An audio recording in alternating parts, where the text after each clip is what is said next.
Do you think the pendulum, is there something that's maybe too far?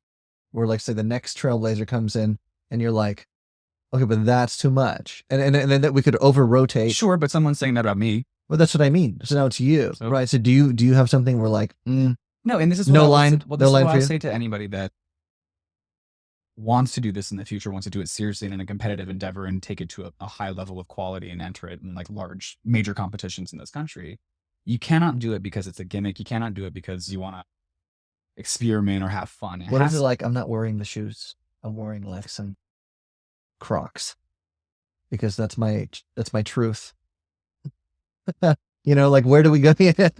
Something like that, right? Is it beautiful? Okay, does beauty matter? You know, where yes, are I we? think beauty matters. And I mean, I think there's like I think it's beautiful Crocs. It is in the eye of the beholder, and this is what I'll go back to the same thing where there are plenty of traditional dancers in traditional partnerships that wear really ugly stuff, unflattering stuff, unflattering cuts, colors, design styles. So what? We all do that. If someone wants to wear Crocs, they can go and do that. A lady could do that. But can we mark them because of it? You know, because we'd be marking the non-traditionalness. Could you mark that down? Yes, you could mark that down because I think dancing in Crocs would look ridiculous. Well, hey, hold on. We're on a Crocs tangent. You were in the middle of a beautiful piece of advice for the upcoming generation. What I was gonna say is It was mixing with this idea of tradition and what people are accepting and all that. There's no magic ticket. There's no advantage to, getting seen just because you're not in a traditional partnership.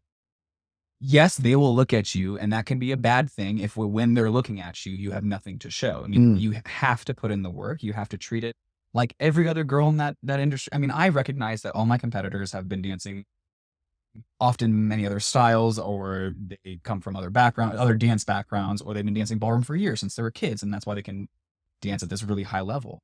I have to find a way to efficiently, in the short time that I'm doing it, catch up to them. And that requires daily work. It requires investing time and money. And you have to do the actual hard work. And when you get in the studio, it's not about discussing female this lady does this, so I'm going to try and shape it this way because it's more feminine, all that. No, you have to just get down to the nitty gritty of the quality of the movement, because there's no one, I mean, unless you're, applies to pro-am, maybe an am, but like maybe pros, when they're going for a more artistic product and a more polished storyline, in certain cases, you can have a different approach. And that's where that talk becomes more important. But when it comes to newcomers wanting to do this, or someone that doesn't dance ballroom and wants to try it in the same sex format, like, you just have to do the same work that everyone else does. You have to go through the syllabus. You have to do your drills. You have to do your box steps. You have to do your passing foot. I mean, you have to go through the steps, and you have to put in the time and try and be patient and be okay not getting the results you want immediately.